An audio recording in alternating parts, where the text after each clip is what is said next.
Podcasting from Woodstock, Georgia, welcome to Soul Solutions, a show where we overcome our fears and our limiting beliefs.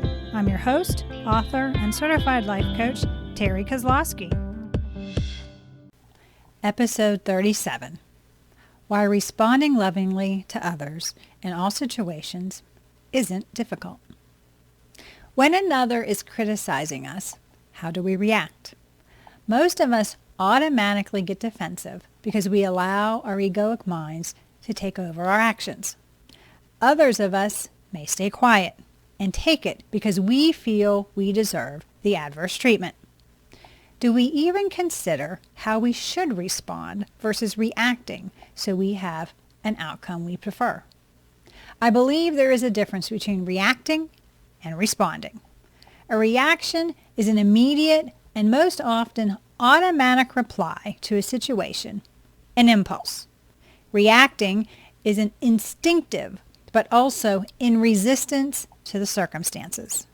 We base most reactions on our emotional state.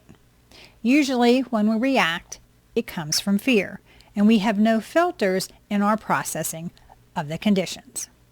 In contrast, a response is a thought-out answer where options are considered. We are purposeful in how we reply to the conditions and are using emotional intelligence in our solutions. When we respond, we can consciously reply from a place of love and make the situation better. When we pause before we reply to the circumstances, we allow our souls to whisper to us the best way to respond. Only when we respond from a place of love can we be inclusive, make authentic connections, and allow peace to come into the outcomes. Reacting causes negativity to develop. When we have an emotional reaction, our ego wants to blame, shame, and judge others. It's looking for a way to deflect unpleasant feelings the interaction is causing to rise from our minds. We all do it. He made me feel, but our hurt feelings aren't their fault. We reacted based on our past sensitivities to certain situations. Our childhood domestication process preconditioned us to react a certain way. We all have unique triggers that cause us to go into autopilot mode. For example, I feared Hispanic men because 3 men molested me when I was a child. This reaction would be understandable when I was a teenager. As an adult, I have worked with many lovely Hispanic men and learned that there is nothing about them for me to fear. Now I can see a Hispanic man and tell my ego there's nothing to be afraid of, and I can respond from a place of love and not react fearfully. We need to be aware of those things that produce in us a fearful reaction. What are our hot buttons? To respond appropriately, we need to understand why we react to those things that trigger us. We are responsible for how we reply to others because they aren't the reason we are sensitive.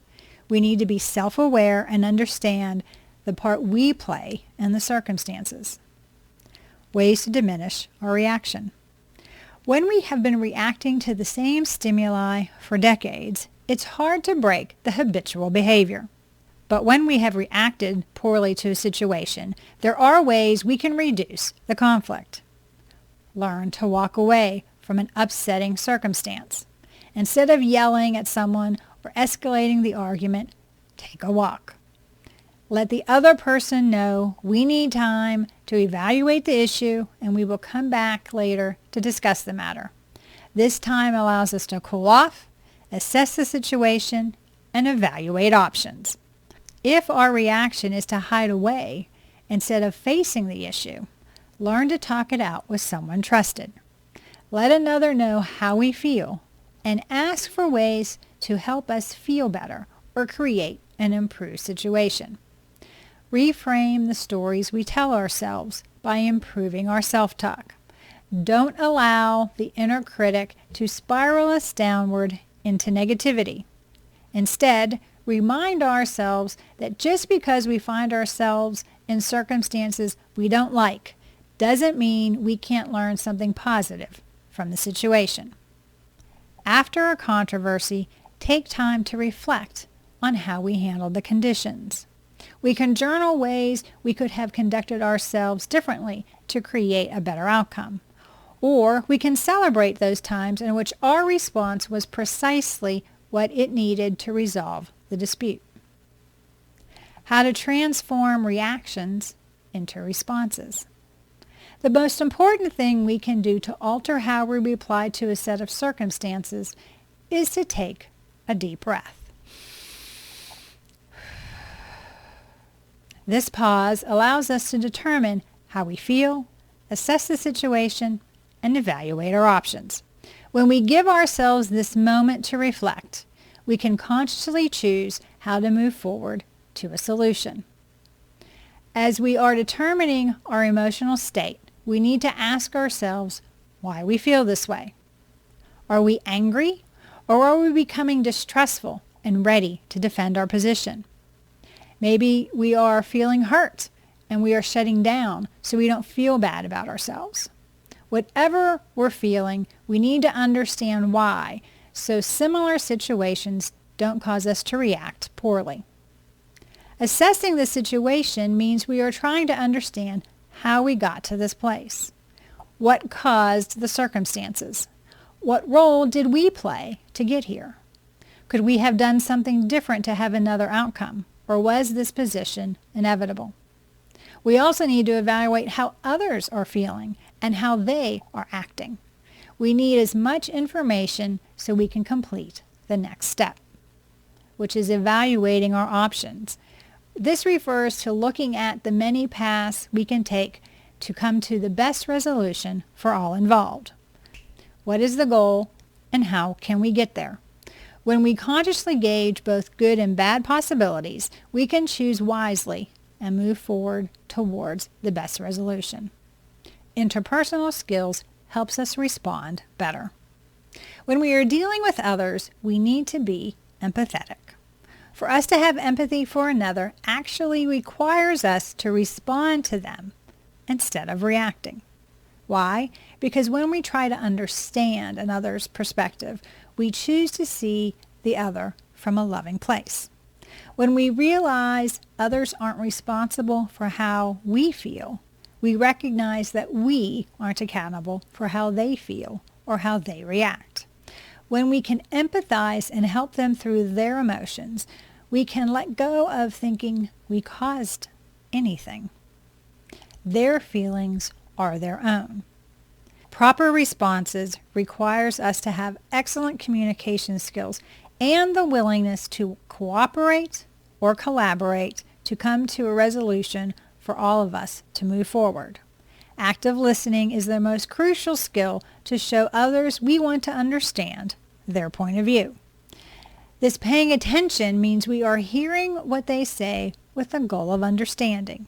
We're maintaining eye contact, asking clarifying questions, and not interrupting.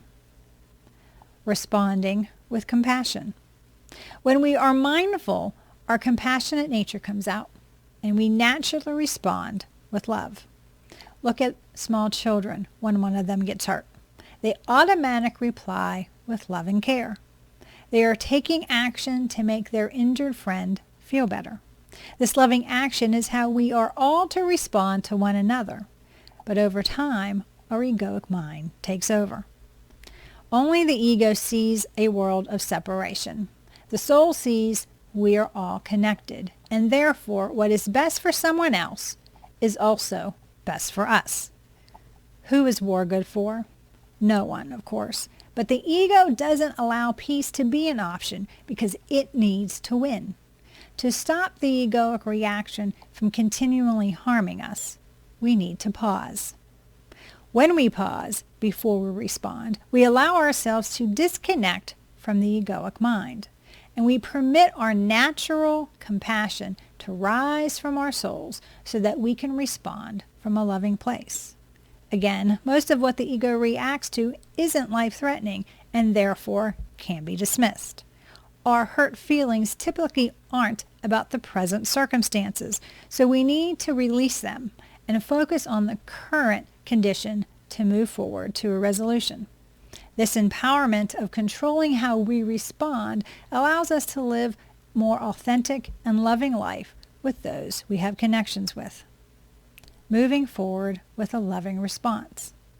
When we realize our reactions harm everyone, including ourselves, we can choose a better way. As we mindfully work on how we respond to situations, we'll soon find it easier to manage our lives' circumstances. Although we may still react sometimes, we'll be able to separate ourselves from our emotions and diminish their adverse effects. Our goal is to decrease our reactive times and realign when we react poorly. The more we are non-reactive, the better our responses and the better our lives become. Our understanding will improve our relationships and better equipped to handle the hurdles life throws at us. As we become more conscious of our replies, we can learn to respond from a place of love and not react fearfully. Do you need support to help you respond better? Do you want a strategy to help you overcome the ego's limiting beliefs and live a successful life? If so, please reach out to me at terrykozlowski.com, where we can put together an action plan for you to create the life you desire. Please check out my book, Raven Transcending Fear, now available on Amazon. The link is in the show notes, or you can go to raventranscendingfear.com.